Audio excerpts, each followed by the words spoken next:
प्रभु श्री राम महादेव और समस्त देवी देवताओं के अनुग्रह से क्षेत्र कल्याण के लिए, राष्ट्र के अभ्युदय के लिए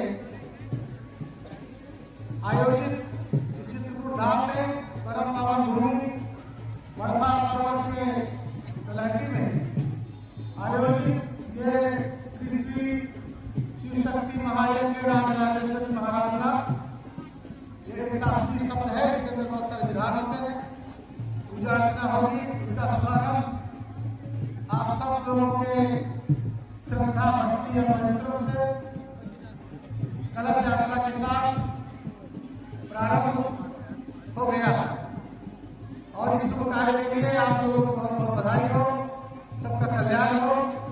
और इस महा उत्सव में मुख्य रूप से सम्मिलित होने के लिए भारतवर्ष के महानतम राज्य पूर्वोत्तर दिशा में स्थित अरुणाचल प्रदेश के माननीय यशस्वी धर्मात्मा उप मुख्यमंत्री श्री कमलनाथ साहब और उनके साथ बहुत सारे भक्तगण विभिन्न राज्यों से आए हैं और आप लोगों के इस पूजा अर्चना में श्रद्धा भक्ति के साथ सम्मिलित हुए हैं और सबके कल्याण की कामना की गई है। अब ये 16 तारीख तक आप सब लोगों के लिए जैसा कि मालूम है कि यहाँ अस्थायी आश्रम कायम होगा और पूजा अर्चना शुभ कार्य निरंतर यहाँ चलते रहेंगे। कुछ आम जनमानस के लिए होंगे और कुछ देवी देवताओं के लिए पर्सनली होंगे। तो आप सब लोगों के लाभ के लिए 9 दिन के 10 दिन के लिए आयोजन सुनिश्चित किया गया है, जिसमें आप लोग सम्मिलित हो सकते हैं और इस शुभ अवसर का भाग सौभाग्य सबको लेना चाहिए। हमारे बहुत सारे संत महात्मा सिद्ध मुनि तीर्थ क्षेत्र से अन्य धार्मिक स्थलों से भी आ रहे हैं।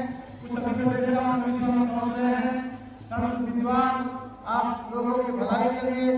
देव शांतिरंतरिक्ष शांति पृथ्वी शांतिरापः शांतिरवसदया हमारे ऋषि मुनियों ने वेदों पुराणों में जहाँ भी हम कुछ करते हैं उसमें प्राणी मात्र के कल्याण के लिए होता है और जिस भूमि में होता है, जिसके आसपास होता है, वहाँ लोग ज्यादा सौभाग्यशाली होते हैं और उनको उस सौभाग्य का लाभ लेना चाहिए। और मैं आह्लादित हूँ क्षेत्रवासियों के, यहाँ के लोगों से, जिम्मेदारों से कि उन्हें कम जानकारी दी गई, उसके बावजूद भी कम समय में ज़्यादा उन्होंने अच्छा कर रहे हैं। और मुझे अभी पता चला है कि हमारा जो माननीय आया है वो आप लोगों के श्रद्धा भक्ति से भी बहुत प्रसन्न हुआ है कि पूजा में किस तरह से उत्साह है। तो इसका लाभ आप लोग लीजिए। और दूसरी बात यह है कि ये ना सोचा जाए कि किसी व्यक्ति का कार्यक्रम है या किसी महाराज का कार्यक्रम है। हम लोग धर्म संस्था पुनार्थाय धरती के भाग भाग में भ्रमण करते हैं और धर्म कार्य वेदों पुराणों की जो आदेश है वो समाज में जगाने का कार्य है। वो आदेश आपके लिए है, केवल मेरे लिए नहीं है, सबके लिए है। मेरा काम बताना है। सो जब भी ये कार्य होते हैं तो मान मनोबल की कोशिश नहीं होनी। ये नहीं सोचना कि ये एक ग्रुप का है या एक व्यक्ति का है, साधु का है या किसी एक समाज का है। ये भगवान का है और भगवान के कार्य में हर किसी की जिम्मेदारी भी है और हिस्सा भी है। अपना हिस्सा बनकर आगे लेना चाहिए और अपनी जिम्मेदारी भी निभाना चाहिए।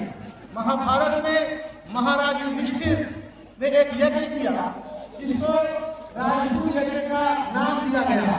जैसे इस यज्ञ का नाम शिव शक्ति महायज्ञ राजराजेश्वरी महाराजा है, वैसे पांडव जी ने जो यज्ञ किया राजसूय यज्ञ, उसमें सबको सेवा बांटनी थी।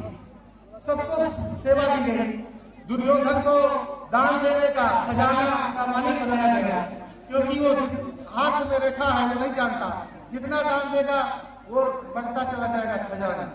और दान देने का कार्य कर्ण को, रसोई घर का कार्य द्रौपदी महारानी को दिया गया, जो एक अच्छे पाक शास्त्र की ज्ञाता थी, और उसने का काम युधिष्ठिर को दिया गया। लेकिन पत्तल उठाने का कार्य और जूता चप्पल संभालने का कार्य स्वयं यदुवंशी भगवान श्री कृष्ण ने अपने पास में रखा। तो यज्ञ भूमि में जो भी सेवा जिसको मिलती है वो उसको सौभाग्य मान के उसको अनुकरण करे और अपने अनुष्ठान को अच्छे से सफल करे। और मैं स्वयं भी प्रभु इच्छा से यहाँ ज्यादा दिन रहेंगे और सबसे मिलेंगे। नमः पार्वती पतये हर हर महादेव। ये सारा कार्य में थोड़ा देर हुआ है, लेकिन अब देव स्थापित हो गए हैं, इसलिए यज्ञशाला और यज्ञशाला की परिक्रमा तक कोई भी श्रद्धालु जूता चप्पल पहन के आना नहीं है। ऐसा करने से पाप होता है।